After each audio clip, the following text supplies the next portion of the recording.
El TEMEC es toda una arquitectura económica de más de 1.6 billones de dólares de comercio anual. Gracias a él, América del Norte concentra el 30% del PIB mundial. 80% de las exportaciones mexicanas van a Estados Unidos y se estima que más de 10 millones de empleos directos e indirectos en México dependen directamente del TEMEC. Ahora eso está en juego. I would rather not have the USMCA.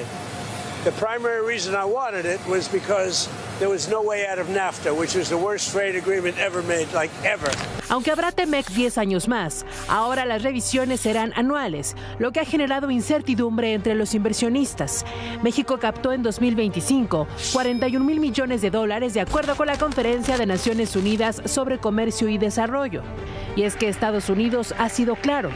Ha denunciado que México impuso un poder judicial a modo que no garantiza certeza jurídica en las inversiones. Y esto también ha hecho eco en México. La última encuesta de Banjico señala que el clima para los negocios también perdió optimismo. La proporción de especialistas que espera una mejora en los próximos 6 meses cayó de 33 a 28%. México asumió compromisos que le obligan a asegurar un entorno estable y predecible para la inversión, con tribunales imparciales e independientes. Con la reforma se ponen en peligro. Washington tampoco separa los temas comerciales de los asuntos relacionados con seguridad.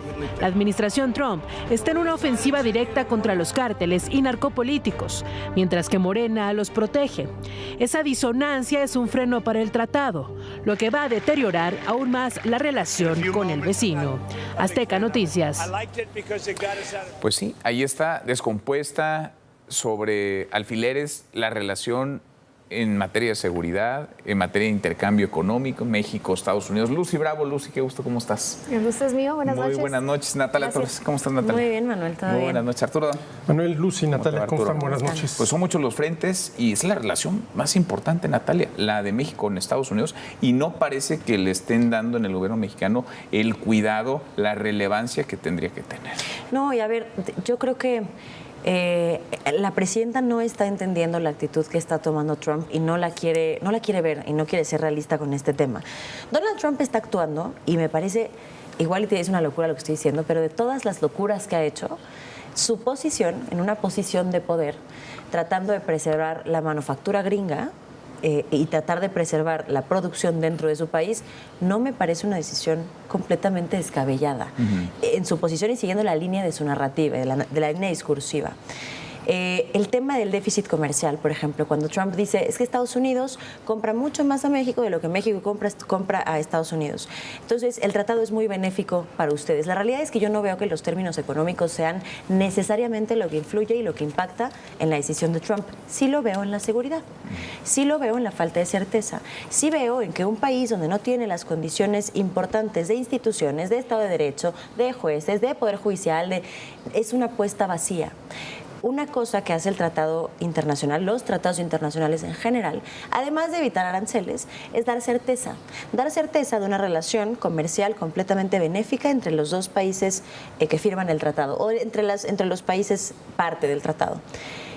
Cuando Trump decide no renovar y pasar a un modelo de negociación año con año, lo que hace es generar todavía más inestabilidad, más la inestabilidad que México tiene desde la entrada de la Cuarta Transformación. Sí, porque tiene reglas, pero no sabe si esas se van a mantener durante el siguiente año o van a cambiar. Claro, ¿cómo vas a invertir? ¿Cómo haces una planta automotriz de una inversión de miles de millones de pesos que no vas a retomar en 2 años? Esa inversión la recuperas en 30, 40 años. No tienes las reglas claras y esa inversión puede cambiar, puede verse afectada año con año y las reglas pueden modificarse y tú no sabes cómo va a estar estructurada tu relación comercial. Oye, México deja de ser atractivo. Digo, lo dejó de ser hace mucho por la falta de certeza, pero ahora con esto se vuelve mucho más complejo. A ver, es un factor. ¿Qué otros ves, Lucy, que están descomponiendo esa relación, la relación México-Estados Unidos? Bueno, de entrada, pues yo creo que la miopía institucional, la infinita miopía del régimen que cree que muchas de sus decisiones pues no iban a cobrar factura. Incluso ahora, en el manejo del discurso oficial de lo anunciado la semana pasada, pues también me parece sumamente revelador. Porque aquellos que quieran también vendernos esta idea del vaso medio vacío, con la idea de que pues, el peor escenario era que se cancelara el TEMEC y el mejor escenario era que se renovara por 16 años más, pues nos quedamos a la mitad del camino, ¿no? Y todavía se atreven a salir a decir que no nos preocupemos porque hay certeza durante 10 años, ¿cuál es el problema? Lo cual pues me parece que también ignora lo evidente y es un insulto a la inteligencia de los mexicanos. Porque en un mundo donde efectivamente la inversión huye de la incertidumbre, pues esa diferencia vale millones o miles de millones de dólares. Y por supuesto que esto no ocurre en un vacío, porque quien crea que esto pues no va de la mano con muchas otras palancas de negociación, pues tampoco ha entendido a qué grado ha cambiado la relación entre México y Estados Unidos. Porque también estamos hablando de que la misma semana que se da a conocer este anuncio, pues el Departamento del Tesoro decide elevar también el volumen y elevar la temperatura en materia del combate, por ejemplo, al huachicol fiscal. Ambas decisiones, evidentemente, no son coincidencia ni que se den a conocer la misma semana. Y pues por otro lado está, pues bueno, tiempo nos faltaría para hablar de la lista de agravios nacionales, porque no solo es la violencia desbordada o territorios capturados por el crimen organizado o el desmantelamiento de la cooperación con Estados Unidos o la destrucción de los contrapesos institucionales y la captura del Poder Judicial. Todas esas decisiones, o bueno, bastaría con una de ellas, digamos, para de alguna manera también cambiar la dinámica de la relación. Pero, insisto, en su infinita miopía creen que ninguna de estas decisiones iba a cobrar factura. Y hoy estamos en donde estamos. Y son decisiones tomadas por México, no son decisiones externas, no son decisiones de Estados Unidos, no es culpa de Donald Trump, son decisiones irresponsables que espantan inversiones que se han tomado en nuestro país. Más allá de lo que pase con el TEMEC. Ahora, mira, Manuel, lo que hay que tener muy claro es qué pasó con el TEMEC, porque aquí se han dicho muchas cosas, no aquí, en general en el país, ¿no? Los medios de comunicación inexactas. A ver, ¿cuáles eran las dos opciones el 1 de julio? A ver, el tratado se negoció originalmente del 1 de julio del 2020 al 30 de junio del 2036, durante 16 años, con revisiones, no renegociaciones, cada 6 años. Es lo que pasaba el pasado 1 de julio. ¿Cuáles eran las dos opciones? Extender por 16 años más el tratado, que hubiera sido lo ideal, y si no, entras en una etapa, que es en la que estamos ahorita, con revisión cada año. Pero ojo, es una revisión, no es una renegociación. Bueno, en el papel, sí, eso es lo que dice el tratado. Es una revisión. ¿Qué es una revisión? Nos vamos a centrar, los gobiernos de los tres países, a revisar cómo ha cumplido cada uno con lo estipulado en el TEMEC. Y si tú no has cumplido, pues a ver, vamos a ponernos de acuerdo para que cumplas. Y si no nos ponemos de acuerdo, nos vamos a un panel de controversias. Si resulta que perdiste, se te imponen castigos como medidas arancelarias. Ahora, existe la posibilidad de renegociar en cualquier momento el TEMEC, siempre y cuando los tres gobiernos estén de acuerdo. Eso sí sería renegociarlo, pero los tres gobiernos tienen que estar de acuerdo. Ahí eso tiene que ser unánime y está en el TEMEC. Ahora, ¿esto qué quiere decir? Que prácticamente de aquí al 2036 el TEMEC sigue funcionando como estaba funcionando antes. La otra posibilidad, que yo veo muy poco probable, es que alguno de los tres gobiernos decida, lo cual puede ser en cualquier momento, salirse del TEMEC, para lo cual tiene que anunciarlo con 6 meses de anticipación, cosa que yo sí veo, Manuel, muy poco Ahora, probable. que Donald Trump va presionando en distintos frentes. Esa es otra, y no solamente en frentes económicos o comerciales. No, y el problema con Trump es que ya ligó la parte comercial con la parte de seguridad. Y la desconfianza está en el terreno económico y está en materia de seguridad, en la coordinación o en la falta de coordinación, la desconfianza que se visibiliza, bueno, a cada paso, a cada decisión que se toma de este lado y que reciben del otro lado de la frontera. Y creo que las cosas más indignantes como mexicanos, como ciudadanos, es llevamos 8 años sin ver que las respuestas institucionales y diplomáticas tengan un peso en México. No se respetan instituciones, no se respetan tratados. Es muy curioso, y digo, yo sé que no es el tema de esta mesa, pero es muy curioso cómo la presidenta alega tratados internacionales cuando quiere. O solamente cuando le interesa, para violar todo lo que ha violado, constitucionalmente hablando, para violar todos los derechos humanos garantizados en tratados internacionales que México ha firmado. Ahí los tratados internacionales no existen. Pero si es para defender a sus narcos, mira, vamos a proteger absolutamente cada uno de los artículos que contienen los tratados internacionales. Me preocupa mucho que la respuesta institucional, desde la conferencia y desde la maquinaria de comunicación más grande del gobierno, no se le dé el peso que necesita y que se le mienta de esa manera a los mexicanos. Y esa labor de comunicación se hace con absolutamente todo. Puede estar la Corte deshaciéndose y la presidenta dice, no es para tanto, es la derecha, mal informando, no pasa nada. Puede estar Trump diciendo, yo no quiero redoblar este tema de 16 años, yo no lo quiero hacer, quiero revisiones anuales. Y que la presidenta diga, no pasa nada, no pasa nada. Que regresemos ya con toda la atención política, centrarnos otra vez a los temas sociales y a los políticos que importan en este país y que la mañanera sea del Mayo Zambada. Sí. No, y que se rasguen las vestiduras por la detención del Mayo Zambada. Claro. Y alguien en la Fiscalía General de la República está investigando el asesinato de Héctor Melesio Cuen. No, y por eso lo digo, dijo la presidenta, pudieron haber violado tratados internacionales. Ay, por favor, ¿cómo te han importado los tratados internacionales? Pero además, ¿bajo qué contexto lo dices? México no está teniendo lo suficiente y la fuerza suficiente, ni narrativa, ni discursiva, ni en términos de negociación, para sentarse en esa mesa y exigir una cosa distinta. O exigir una revisión medianamente justa o exigir condiciones positivas. ¿Con qué fuerza? ¿Con qué fuerza te sientas a redefinir ciertos términos? O bueno, a revisar el tratado. Sí. Ahora, ¿con qué? Desde hace rato hemos platicado de que está mal la relación México-Estados Unidos. Pero conforme pasa el tiempo parece que se descompone más todavía, ¿no? Sí se va poniendo peor. Sobre todo porque, bueno, hoy sí se inaugura un capítulo más, ¿no? El de acusar al acusador y pues me parece una estrategia sumamente preocupante y riesgosa, porque de entrada, bueno, pues sí, México pierde credibilidad conforme pasan los días y los minutos y las horas, mientras no haga lo suficiente para realmente dar resultados en materia de seguridad, resultados creíbles. Y cuando ya entramos en una dinámica de encubrimiento institucional, pues cualquier reclamo que pues se presente el día de mañana, pues simplemente resulta pues una muestra de cinismo, como mínimo, porque no solo es el retomar tratados internacionales a conveniencia, también es el retomar investigaciones periodísticas a conveniencia, porque el reclamo parte o surge de una investigación periodística donde se revela el supuesto papel que jugó el FBI en la sustracción del Mayo Zambada, cuando hay muchas otras preguntas que no pasan por el FBI que no han tenido respuestas. Por ejemplo, ya mencionabas el caso de Héctor Melesio Cuen, pero también está, pues, ¿qué ha ocurrido, no? Con los señalamientos en contra del narcogobernador con licencia Rubén Rocha Moya y los otros señalados, o qué ocurrió incluso ese día donde el propio Rocha Moya, hablando de lo que pasó con el Mayo Zambada, pues alega que él había acudido a atender asuntos familiares en la avioneta de un amigo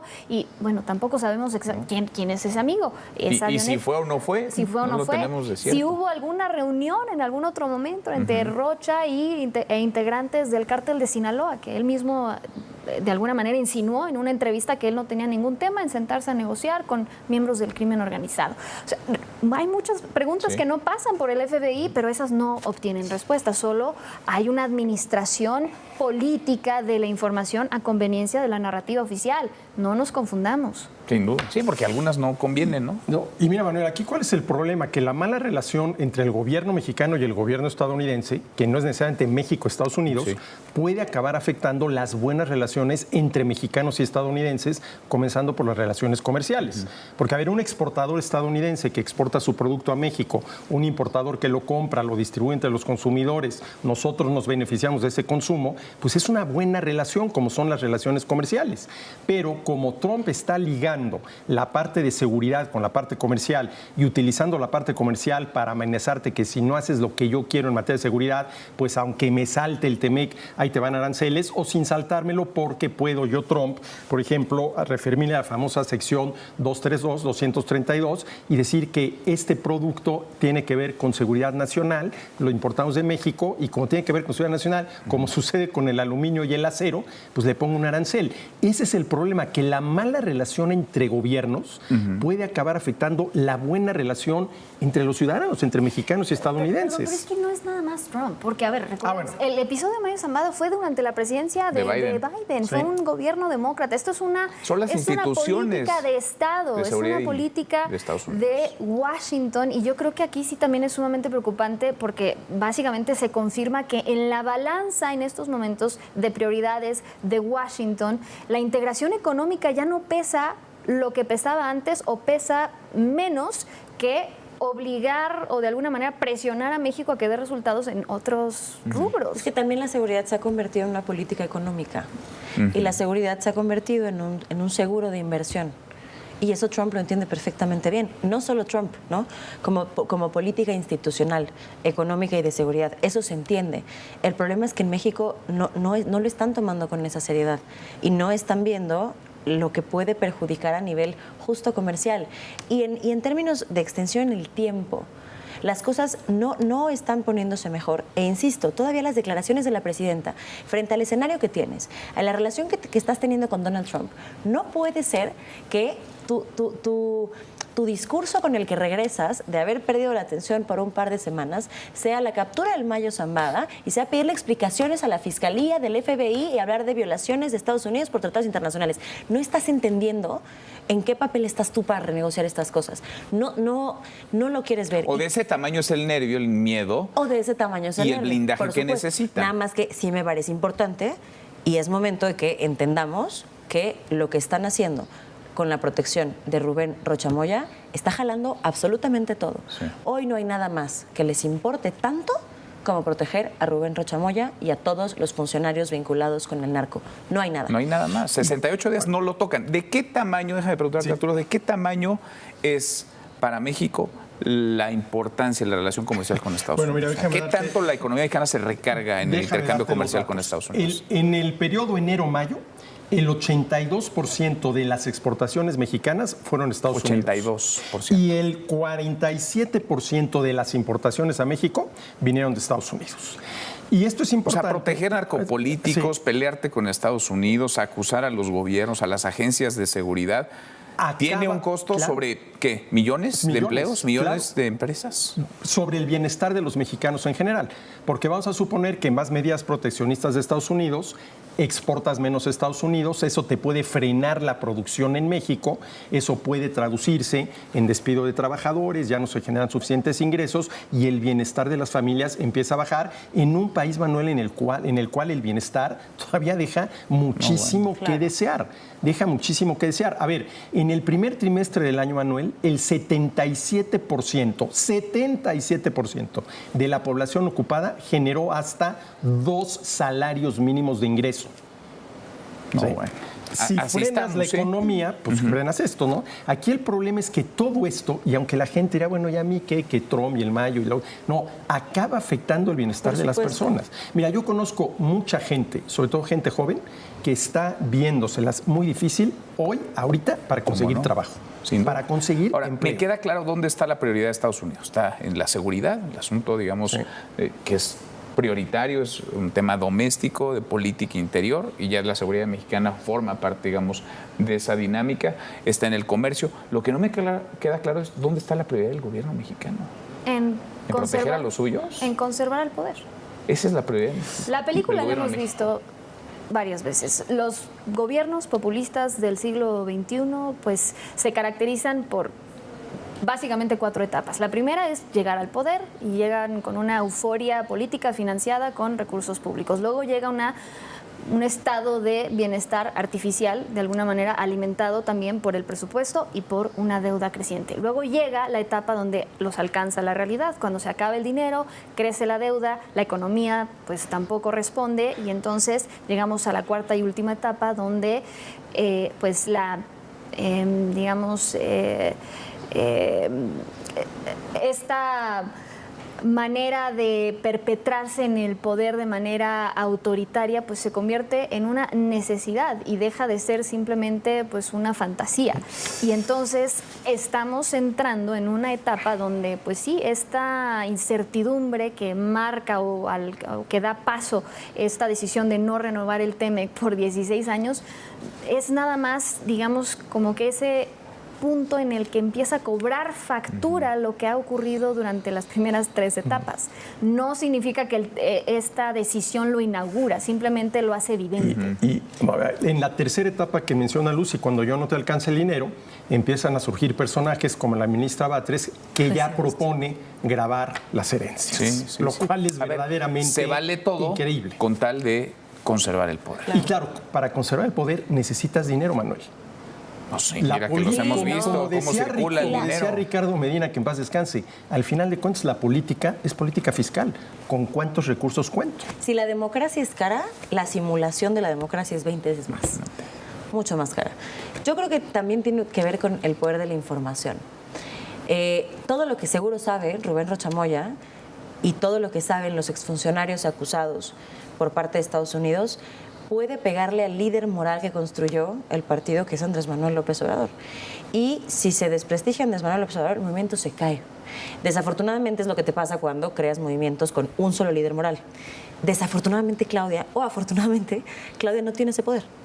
No tiene ese poder ni de mando, ni la capacidad política, ni al capital humano dentro del partido. No lo tiene. O sea, Morena tiene como soporte, como cimiento a Andrés Manuel López Obrador. Andrés Manuel López Obrador. En cualquier momento, si la presidenta no estuviera haciendo lo que está haciendo y no estuviera protegiendo a los narcopolíticos como lo hace y no fuera su prioridad, en cualquier momento podría, y lo pongo solo sobre la mesa, podría salir Andrés Manuel López Obrador a decir: la presidenta no representa este movimiento. Personas de la derecha han captado a la presidenta Claudia Sheinbaum. Ya se desvió. Ya se desvió. Y se le acaba a la presidenta, ¿eh? Pues por eso es que está entre la espada y la espada. Bueno, por eso, si ganas campañas con el dinero en el narco, porque ella también, ¿eh? No es como que ella no tenga nada que ver con el financiamiento de campañas con dinero ilícito. Natalia, gracias. Gracias, Arturo. Manuel. Muchas gracias. Gracias, Lucía. Hasta mañana. Pásala muy bien.